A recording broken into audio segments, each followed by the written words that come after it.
चलो गाइस, पारसनाथ घूमना हो चुका है। अब मैं जा रहा हूँ दीदी घर और चलिए निकलते हैं यहाँ से। सबसे पहले चेकआउट करते हैं।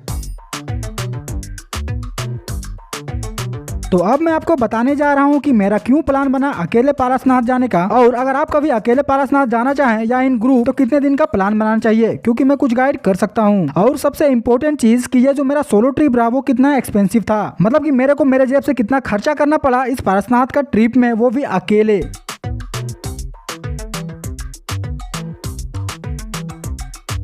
I've been making moves like a ninja. I could play it cool like I'm winter.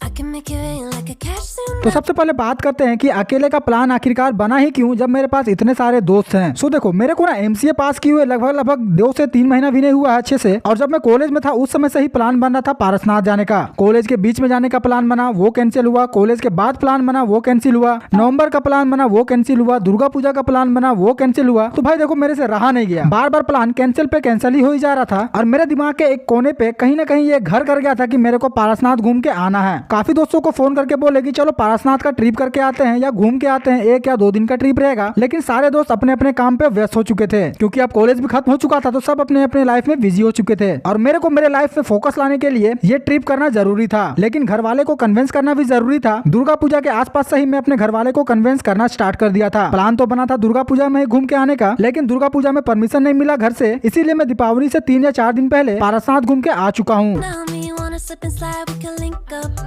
Working all the time, make it duller. Be a student, try to make a dollar.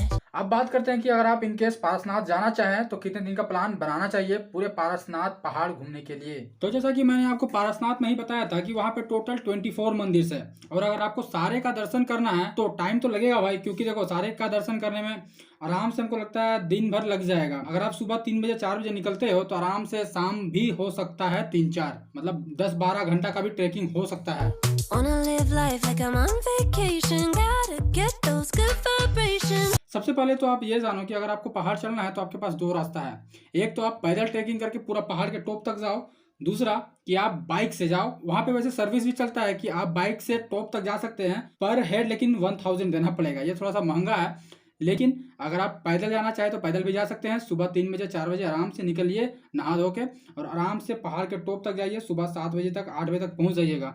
View देखिए, दर्शन करना है दर्शन कीजिए, और अगर और समय व्यतीत करना है तो 12 बजे तक, 1 बजे तक, 2 बजे तक ट्रैकिंग कीजिए, घूमिए फिरिए, व्यू देखिए, फोटोग्राफी वीडियोग्राफी जो करना है कीजिए, और फिर वापस आ जाइए। लेकिन मेरा सजेस्ट मानो तो 1 दिन का ट्रिप काफ़ी है, मतलब कि 1 दिन इनफ है पूरा का पूरा पारसनाथ पहाड़ घूमने के लिए। आसपास का जो जितना भी मंदिर है ना, लगभग 24 मंदिर, वो इनफ होगा 1 दिन में घूमने के लिए। तो आप अपना बजट बना के जाइए कि आपको पैदल ट्रैक करना है। आपके पास अगर कैपेसिटी है तो पैदल ही ट्रैक कीजिए, उसका मजा भी आएगा और एक एक्सपीरियंस भी आप गेन कीजिएगा कि पैदल ट्रैकिंग का बहुत ही मजा आएगा। आधा तो मैं पैदल ही ट्रैकिंग किया था, आधा बाइक से गया था, तो मेरे को दोनों का मजा आया।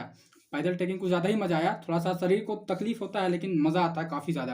आपके पास दूसरा ऑप्शन है, आप बाइक से भी जा सकते हैं। 4 व्हीलर का तो ऑप्शन नहीं है, लेकिन बाइक का ऑप्शन है। आप अपना बाइक खुद लेके जा सकते हैं, या वहाँ पे आप सर्विस भी ले सकते हैं, मतलब रेंट में भी बाइक ले सकते हैं, जो आपको ऊपर तक पहुँचा के वापस भी ले आएगा। तो ये आपके ऊपर निर्भर करता है कि आप किस में ट्रैकिंग करते हैं, बाइक में ट्रैकिंग करना चाहते हैं या पैदल ट्रैकिंग करना चाहते हैं। Glowing so bright, I'm glowing. तो चलो अब नेक्स्ट टॉपिक की ओर बढ़ते हैं कि आखिरकार मेरा खर्चा कितना हुआ इस पारसनाथ के ट्रिप में। वैसे हर वीडियो में मैं अपना एक्सपेंस बता चुका हूं कि मेरे को कहां कहां खर्चा करना पड़ा और कितना खर्चा करना पड़ा, लेकिन फिर भी मैं सिर्फ अपना खर्चा की बात करूं तो मेरा अप्रोक्स वही 1100 या 1200 के आसपास खर्चा हुआ, वो भी तेल इंक्लूडेड। बाइक से गया था तो पेट्रोल भी लगा था, तो वो इंक्लूड करके मेरा 1100-1200 का खर्चा आया। लेकिन ग्रुप में जाने से फायदा क्या होता है ना, आपका खर्चा थोड़ा कम हो जाता है। और अगर आप ट्रेन से जाइएगा तो और खर्चा कम हो जाएगा, क्योंकि आपको पेट्रोल का तो भाड़ा ही नहीं देना है, ट्रेन का भाड़ा वैसे भी कम होता है। तो ये आपके ऊपर निर्भर करता है कि आप ट्रेन से जाना चाहें, पैदल जाना चाहें। पैदल तो खैर नहीं पॉसिबल है, आसपास के एरिया के हो आप तो पॉसिबल है, बट रांची से या इतने दूर एरिया से पॉसिबल नहीं हो पाता है पैदल। बहुत कोई कर लेता है भाई, जिसको जिज्ञासा रहता है जाने का पैदल ना, तो वो पैदल भी चला जाता है। तो स्क्रीन में मेरा क्या क्या खर्चा हुआ ना, वो भी मैं आपको शो कर दे रहा हूँ, आप देख सकते हैं, पढ़ लीजिए क्या है, कहाँ कहाँ पे मेरा खर्चा हुआ था, पेट्रोल का कितना खर्चा हुआ था, खाने पीने में कितना खर्चा हुआ था, रूम रेंट का कितना खर्चा हुआ था। वैसे पर हेड 1000-1500 से ज़्यादा का खर्चा नहीं आना चाहिए। अगर आप 1 से 2 दिन का ट्रिप बनाते हैं पारसनाथ का तो 1000-1500 से ज़्यादा का खर्चा नहीं ही आएगा, खाने पीने से लेकर रहने तक। ये मैं बजट सेगमेंट बता रहा हूँ, मतलब कि बजट का ट्रिप में बता रहा हूँ। आप हाई फाई ट्रिप में भी जा सकते हैं। So मेरे को लगता है कि सारा क्वेश्चन कवर हो गया होगा। देखो पारसनाथ से मैं सुबह निकल के नाश्ता भी नहीं किया था, तो मेरे को भूख भी बहुत तेज से लगा था। 12 बजा है अभी, और अभी जाके मैं ब्रेकफास्ट कर रहा हूँ। सिर्फ पारसनाथ में जो बिस्किट खाया था और लेस खाया था वही खाया हूँ सुबह से, तो कुछ खाया नहीं हूँ। और 12 बज रहा है अभी दोपहर का। मेरा रोटी खाने का मन कर रहा था, लेकिन फिर गर्मा गर्म चावल दिख गया हमको, तो सोचे चलो चावल ही खा लेते हैं। रोटी आज नहीं खाएंगे। सब्जी मिला है, चावल है, भुंजिया, प्याज, पापड़ और दाल।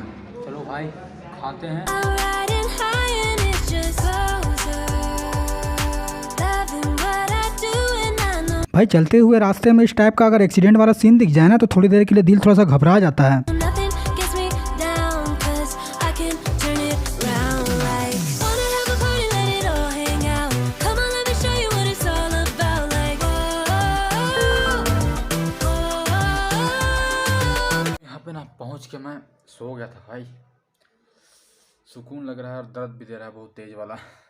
लगभग मैं 2:30 बजे के आसपास पहुँचा था और खाना वाना खा के सो गया था, और अभी 5:30 बज रहे हैं, 5:45। I like it better when we all get तो रात भर दीदी के घर रहने के बाद दोपहर में नेक्स्ट डे मैं निकल गया था रांची के लिए। पर भाई रास्ते में गाड़ी मेरे को दे दिया धोखा, बंद हो गई गाड़ी। और अगर आपको स्टोरी सुनाएंगे ना तो आपको हंसी भी आएगा। देखो दीदी घर से निकले हुए हमको लगता है 3 से 4 किलोमीटर भी अच्छे से नहीं हुआ होगा, मेरा गाड़ी हो गया बंद। ऐसे सिचुएशन पे किसी भी आदमी के दिमाग में सिर्फ ये 2 बातें आएगी। पहली बात कि भाई थोड़ा देर पहले अगर गाड़ी खराब होता तो क्या ही होता, और दूसरी बात चलो अच्छा हुआ कि ज्यादा दूर नहीं गए हैं, नहीं तो फिर और दिक्कत हो जाता। तो 1 किलोमीटर गाड़ी को धकेलने के बाद जब मेरे को मैकेनिक नहीं मिला, तो जीजाजी से फोन करवा के मैं मैकेनिक को भी साथ बुलवा लिया और गाड़ी बन भी गया मेरा। loud.